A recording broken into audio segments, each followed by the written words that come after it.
open up your mind to the way, the conscious way, the way of conscious mindfulness. Podcast with me, Sifu Boggy. Hello and welcome to another Saturday show of Sit Down with Sifu on a Saturday. Hello, Saturday. And so, last week was the very first one where we did a little bit about my life and the adventures I've done. This week, the title is Tao. Who to what now?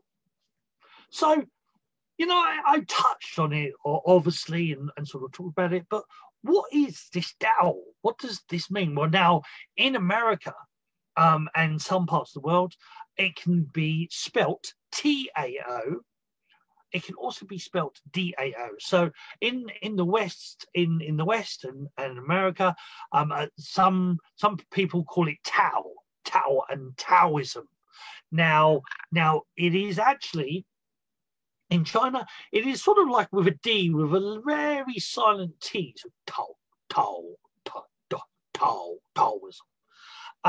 And the word means the way, the path, the balance, and it is a very old system. Now, depending who you talk to, this is where it gets a little bit interesting or a little bit political sometimes.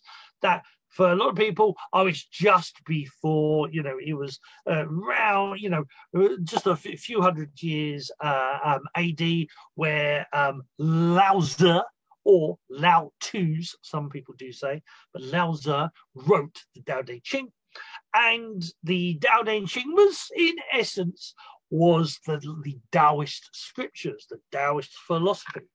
Now, it actually spans a lot further back than that. There was actually a lot of talk, again, depending who you talk to it being from a couple of thousand years before before Christ, to some people say over 10,000 years ago, Taoism was around. It all depends who you talk to. There are certain people that actually have information, or there are certain things that say it's a lot older than we believe. And in Taoism, there are many different ways, there are many different paths. Now, the path I very much follow is the living Tao. So the living Tao is very much about day-to-day stuff. It's very much about doing it, being it. Now, in the West, the Taoist philosophy. Now, Taoist can also be seen as a religion. Now, this is where it gets a little bit interesting, because religion comes from the Latin word religio, which means bond with the supreme being. So there's a something else outside, a being that you're connected to. So religion is connection to that being. Now, Taoism and Buddhism actually believe in omnipresence. They believe everything is Buddha, or everything is the Tao. Everything is one. Everything is collective consciousness. And like I said, there are different styles of Taoism, and one of them, especially the Dragon Dog Shaman, they very much believe, and the Taoist viewpoint, that living Tao viewpoint is that everything is made from energy, which actually science actually now says everything around you is made from energy and it's vibration. But it's all conscious energy. It's aware. It's actually aware. There's even certain speculation from certain physicists that, when they look at atoms and they try to like split the atom, they were saying that the atom appears to be conscious because it's all trying to move out of the way. It's trying to avoid them splitting it, and avoid them working with it. So for certain scientists, certain quantum physicists, they're saying even atoms themselves are conscious. And it's very much an ancient philosophy. The Taoist philosophy very much believe in everything is conscious, everything is consciously aware, and everything is energy.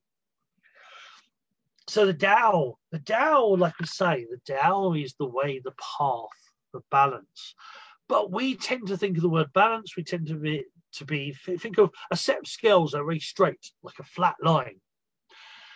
Now, especially in the living Tao, but in Taoism in general, the Tao is actually more like a wave. That wave goes up and that wave goes down. We have good moments in life and we have bad moments in life. And they're not actually good or bad. They're actually all part of the same wave. They're either the peaks or the troughs, the ups and the downs, the yin and the yang, which is the yin yang symbol, some people call it, but it's actually the Tai Chi symbol. When that is balanced and it's flowing, it's called Tai Chi. So for the audio, the Tai Chi symbol, the yin yang symbol, is this circle, and it sort of almost looks like two little like fish of sorts, one head and a sort of tail disappearing off, or like a slightly bent teardrop shape. One of them is black, one of them is white, and each one has the opposite dot inside. So there's a black dot in the white one, and there's a white dot in the black one. And now some people call this yin yang, but yin yang actually means opposing, like the Piscean energies, opposing opposites, where Tai Chi is flowing. It's like two friends, or even like lovers, it's about that intertwining energy that balances. You think of a day, it doesn't go from dark, boom, and suddenly it's daytime. You actually have a dawn and you have a dusk. So, things fade, the light fades in and then it fades out. And same with the seasons. They don't tend to instantly happen. They sort of phase in and phase out to a certain degree. And so this thing of this yin yang symbol, or Tai Chi, as I will always call it, the Tai Chi symbol is everything is flowing. Everything's flowing from yin into yang. Now, there's a big long list of what yin is can be considered. There's a big long list of what yang is can be considered. Yin can be dark, it can be feminine, it can be contracting, it can be cooling, where yang can be expanding, it can be light, it can be masculine, it can be drying. But like I say, there's a whole list, and don't get too confused or don't get too hooked up on that list of yin and yang, because they actually intertwine and they sort of interconnect. Because, like, men are seen as masculine to a degree, but you have men who can be very emotional, and very loving and nurturing, which are more yin qualities. And you can have women who are very like sporty and very action and getting things done, which is more of a masculine style qualities. So yin and yang are interchangeable. They're, you should actually find the yin in the yang and the yang in the yin. And this becomes part of the Tao. It's finding your way, it's finding the balance. And even within that yin and yang, there's actually a third, is the sacred child, that play, that innocence, that nurturing.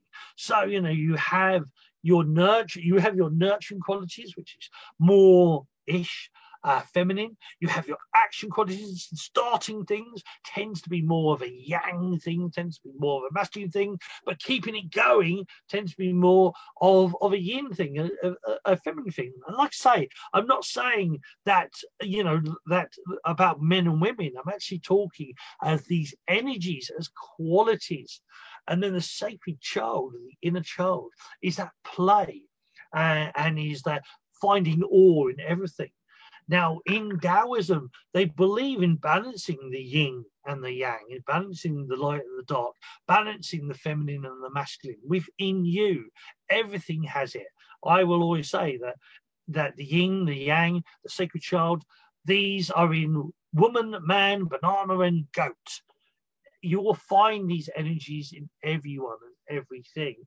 They're not seen as separate. We try to separate them, but the truth is that these energies exist in everywhere and everyone and everything.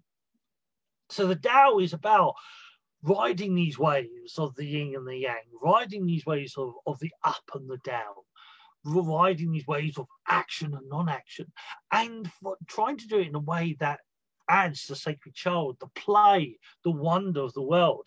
And so it becomes a balance. So instead of these really big waves, you actually want to make little ripples. So again, it's not this flat line, it's always moving, it's always flowing and turning, but it's working in a certain way, it's moving in a certain way. So the Tao is very much about finding your personal path. The Taoist thing isn't about the Tao for everyone. It's about individual Taoism. So Taoism is an individual thing. This is why there are many Taoist skills. So there's Qigong, there's Tai Chi, there is reflexology, there is acupressure, there is Tui Na, which is a form of massage, there's Tit Ta, which is a form of like osteopath or chiropractic, bone setting. There is 5-element cooking, there is philosophy, there is music. They're all part of the Tao. They are all part. There is a Tao for everything. There is a way, a balance, a path for every skill that exists. Just like I say, there's a Qigong for that. You know, so there is many different Taos. And your goal is to find your personal path and find your personal way. And if you're fine, you know, if you have your personal way of doing everything you do, you know, and you're flowing through your day to day and going on your adventure, whether that's traveling around the world or your adventure in one place, that is very Taoist. That is. And you'll hear me saying on the Monday shows, the Way of Conscious Mindfulness show, and the other shows, you're a Taoist. Because it's about this path, it's about this balance. It's not like saying necessarily the Tao meaning one certain thing, because Lao Tzu would actually say the Tao that can be named is not the true Tao. And that means that, you know, when you try to pinpoint something, you're this, you're restricting what you can be. You know, if you say, I'm a baker, you're restricting all your other options, all your other abilities. I am this or that or the other. So the Tao tends to be flowing, tends to adapt. For example, like I say, I've been a baker, I've been a close protection officer, I do massage, I've ice skater and roller skater. I was also a chef as well as a baker. So I've done many different skills. And for me, that's adapting, that's flowing with your Tao. So it's a philosophical thing, it is a physical thing, it's a spiritual thing. Now, part of this Taoist viewpoint is what they call the 3 M's, which is martial, medical, and meditational. So again, and we don't necessarily see this in the West, but everything you do can have a martial or fitness point of view, can have a medical or self-healing point of view, and can have a meditational or spiritual point of view. And, you know, I often hear people say, but what do you mean? What do you mean, Bucky? That doesn't make sense.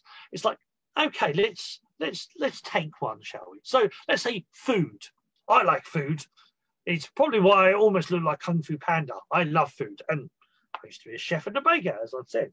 But food can fit in all 3 of those techniques. So there is food. So like if you were going to war, or the modern day warrior is a sports person. So a person who practices sports. So there are certain foods that will help you build up your stamina. There are certain foods that will help you, you know, maintain your focus.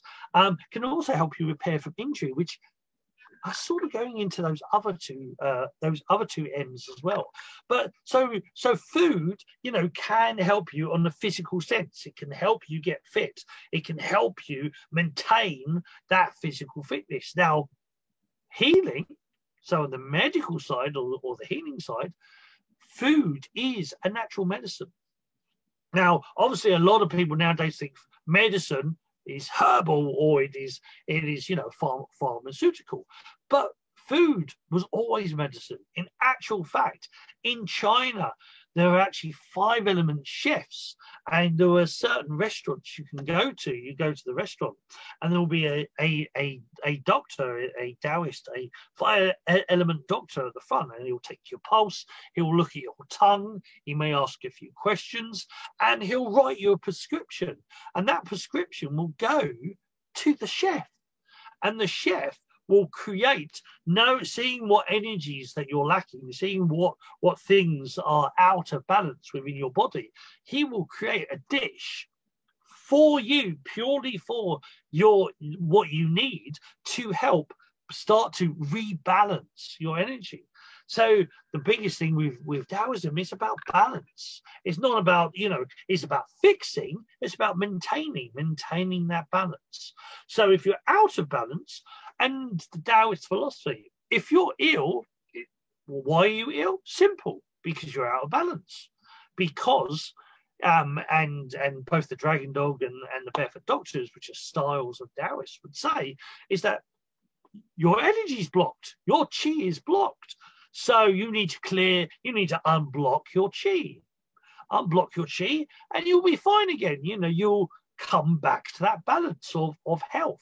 So food can be that medicine, and like I said, but it's also used, like say in sports. You eat certain foods will actually build up your energy and help you perform better and even focus better, where certain foods don't. And so the Tao of food, knowing what foods help you, that's the most important thing. It's not about everybody, it's about you, because there are different foods that will enhance you, which may not enhance somebody else. So it's learning, yes, there are certain foods that are more better for you than others, but it's also about learning your personal way, your personal Tao. Now, also, food can also then do the other end, which is meditation, spirituality. There are certain foods that will help you open up your awareness, that can help activate your body. Now, not a lot of people know is that actually inside your brain produces the pineal gland. Your brain produces DMT, dimethyltryptamine, which allows you to actually see visions. It allows you to dream. Your dreams are you actually, in essence, tripping. The dreams are you. That's the DMT allowing you to dream. And there are other chemicals, other adrenaline and in your body. That's almost, it's like a little bit like speed or a little bit like cocaine. It can boost you up. It can make you super awesome and feel wonderful. So your brain actually already has drugs. Your brain creates drugs all the time. It's to be honest, I've never been much of, into drugs, because I actually learned how to activate them inside my brain, how to actually activate them deep inside my mind. But there are foods that can help do this. There are foods that will help relax you. There are foods that will help empower you and supercharge you. There are foods that will help you along your spiritual journey, along your spiritual path. So the point is that, is that food has 3 M's. It's medical, it's martial, it's meditational. The same with music. Now, music's probably an easier one sometimes for people to see, is that music. So fitness, we tend to like to do fitness to music. In the ancient times, in war, they would, bang the drums. They would play certain music to rile up the troops to go off to battle. Music, in another form, can be very meditative and can be used to waken up your consciousness and allow you to see things and activate stuff. And also music is very relaxing, which is healing. So Taoistically, everything has the 3 M's. Everything can be martial, medical, and meditational. Everything can be adapted. So very much the Taoist way is this way of finding its path, its balance, finding, if you need it on a healing side, finding the healing way. If you need it on a spiritual side, you find the spiritual way. If you need it on a physical, so fitness or martial side, you can find that way. And everything, every technique can be used in that way. Some obviously are more medical or healing, some are more spiritual, some are more martial or fitness, obviously, but everything has a Tao, everything has a personal way. So the whole point of Taoism is that they created these different systems, these different techniques to help you in different ways. And there is a Tao for everything. There's a Tao for eating, there's a Tao for sleeping, there is a Tao for sex, for making love, there is a Tao for play, there's a Tao for work. Everything has its own Tao, and those Taos are those different techniques that will help you do those things in different ways. So with Taoism, especially the Taoism for me, everything's about expanding my consciousness, learning more stuff. And it's the interesting thing, a little bit like opposing opposites. We talk about right and wrong, it's this and that. Taoism, there is no right or wrong, there just is. That, that even some of the most terrible things in the world that have happened have led to certain opportunities happening, has led to certain things.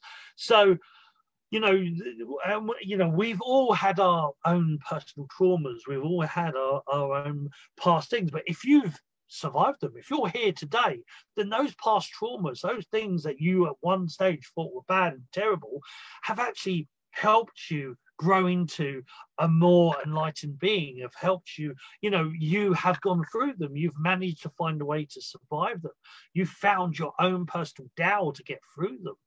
And so, yes, they were a trauma in one aspect, but they're also a sifu, a guide, a muse, a finger pointing you along the way. So the whole idea in Taoism is that everything helps you grow, everything helps you flow, or it doesn't. And when it doesn't, find its Tao, find a way to change that. It is when there's a great Taoist saying, is that life is full of ups and downs. When you're in the up, enjoy that moment, appreciate, enjoy it. There's a Christian saying that says, live every day as if it was your last. So when you're in that moment, enjoy that energy, appreciate things, enjoy that high. Because there will be times when you're not in it and you have that memory to look back at, but also you have that memory to go, it happened once, it'll happen again. So when you are in those lows, if you focus on those lows, you'll keep them going. You can exaggerate them, but you have those memories of the past ups to look on. And actually in Taoism, let me say, when you're in a low, look up. Like, when you're stressed and worried or panic or angry and frustrated, in Taoism, they very much say about looking up. It allows that, and it allows the blood to actually be drained from your head. In our forehead, we have 60 to 90,000 thoughts every single day. Now, in Taoism, we would actually call this the monkey mind or ego. That's where you're worrying about this or panicking around that, or what are people thinking, and all this. This is very much the monkey mind, very much the ego. Again, we'll talk about that in another podcast. But the idea is, so by looking upwards, you can actually drain some of the fluid out. You can actually draw your awareness out of the forebrain back more to the center and allow yourself more time to think and more time to perceive stuff. So very much of the Tao is like, when you're in that low, look up. Allow yourself to realize that you could, where there's a down, there's always an up. And in Taoism as well, they do have a thing of, you should focus on positivity. You should focus on love and light and happiness. But if you're angry, if you're stressed, if you're upset, then allow yourself time to be in that moment. Allow yourself to think, okay, for the next 30 seconds, for the next 5 minutes, for the next day, whatever you decide, I will live in this energy. I will live in this feeling. But then, once that time's gone, I will move on. I will let it go. I will flow forwards.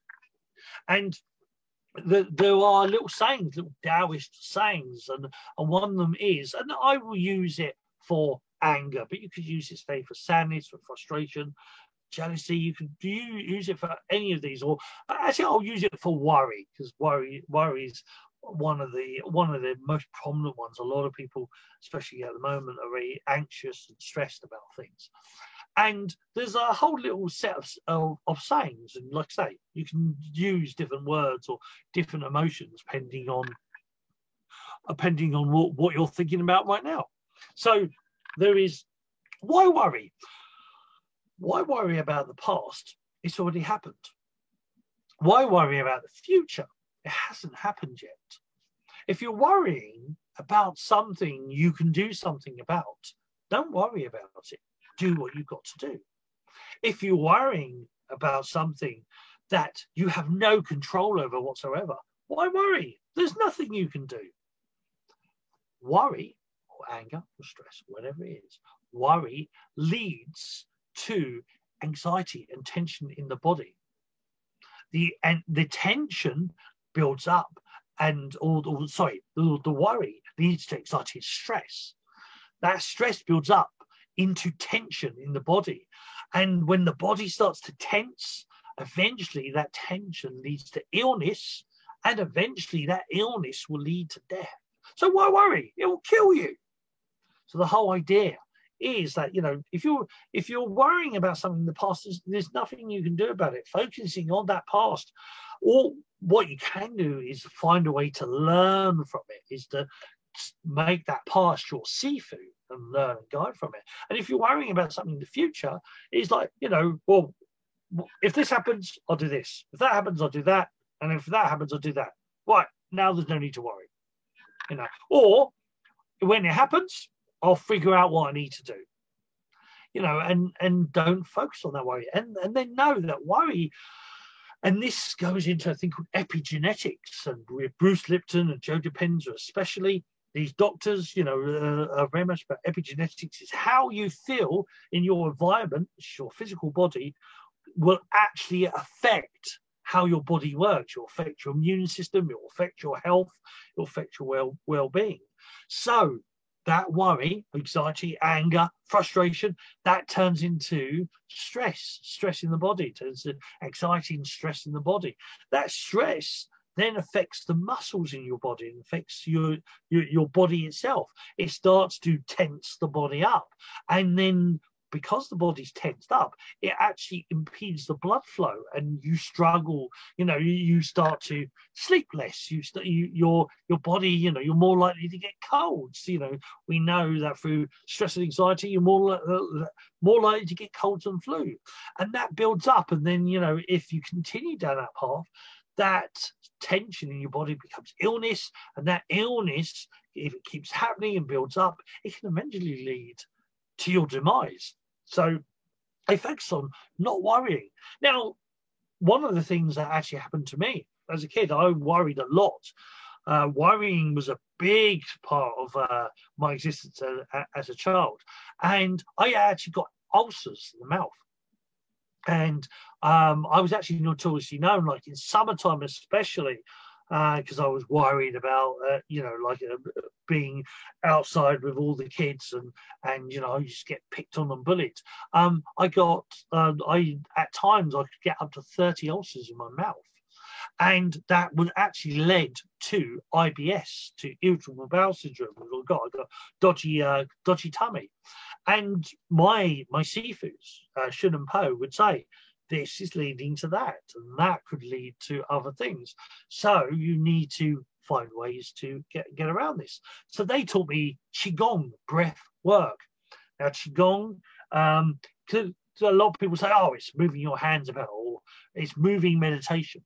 And it is, but it's the 3 M's, remember. So the 3 M's, so there's a martial side or fitness side, there's a medical side or self-healing side, and there's a meditational side to that Qigong, like there is to everything.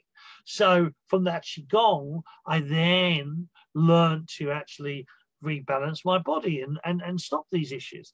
And I've done that with a lot of stuff. I've learned the different Taos to heal the body. I've learned the different Taos to sort of to adapt to the situations. I can very much adapt to different situations, and I adapt to people. I have massage skills, I have martial skills, I have energy work skills, and somebody needs some sort of, if they need to clear some of their blockages, let's put it like that, because healing is a word, but I actually like clearing people's blockages. I like helping them find their own Tao, so I can massage them at first, I can do a bit of massage on them, but eventually I want to teach them techniques that will help them heal themselves, teach them qigongs that will help them heal themselves. So that's the point. That's the point in Taoism, is to find your own personal balance.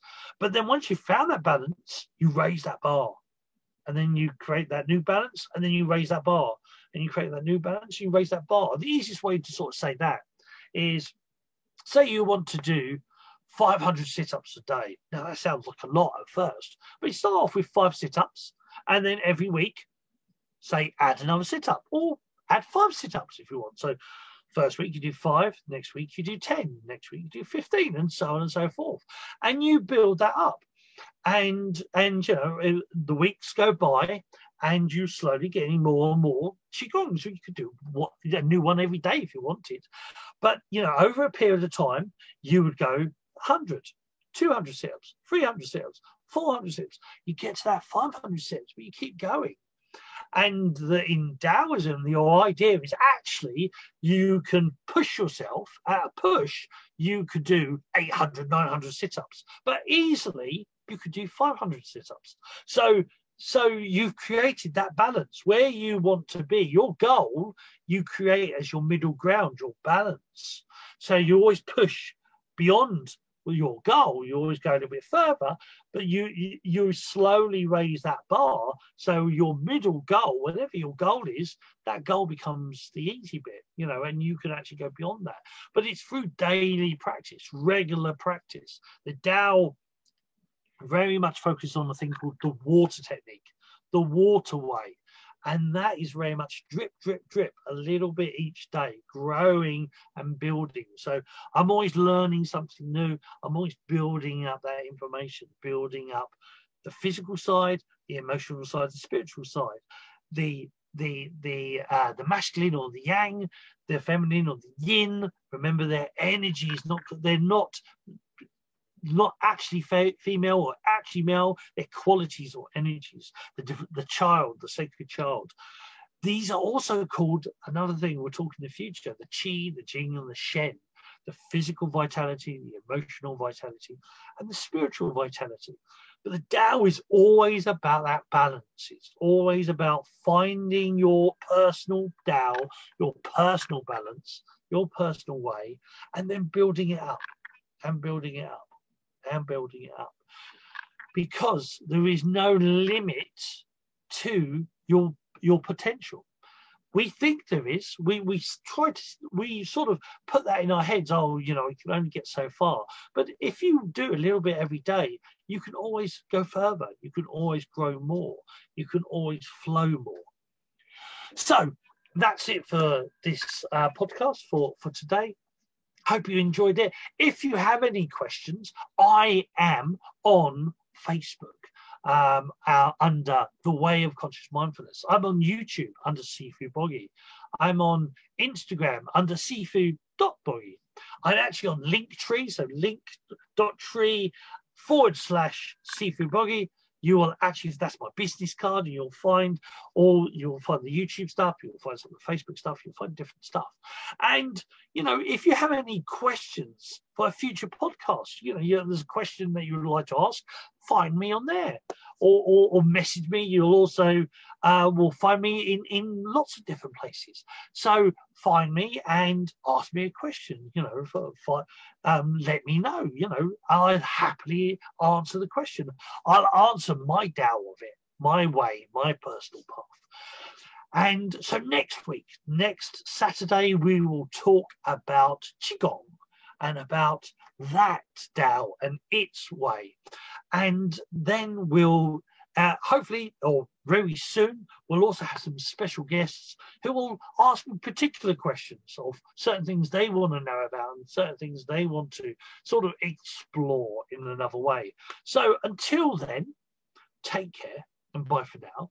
And, you know, if you're interested in learning Qigong, learning Dragon Reiki, learning more about Gao, the way, the path, the balance, learning of what I do and on the Shundao school, then again, like I say, message me on Facebook, The Way of Conscious Mindfulness, on YouTube, on Seafood Boggy, on Instagram, seafood.boggy, on TikTok. I am also there too. I am also there too. So if you're interested in these, find me in those. And that's it for now. So take care. And that is the end of this episode of Sit Down with Seafood on a Saturday. Until next time, love, chi, and Shen, Seafood Boggy.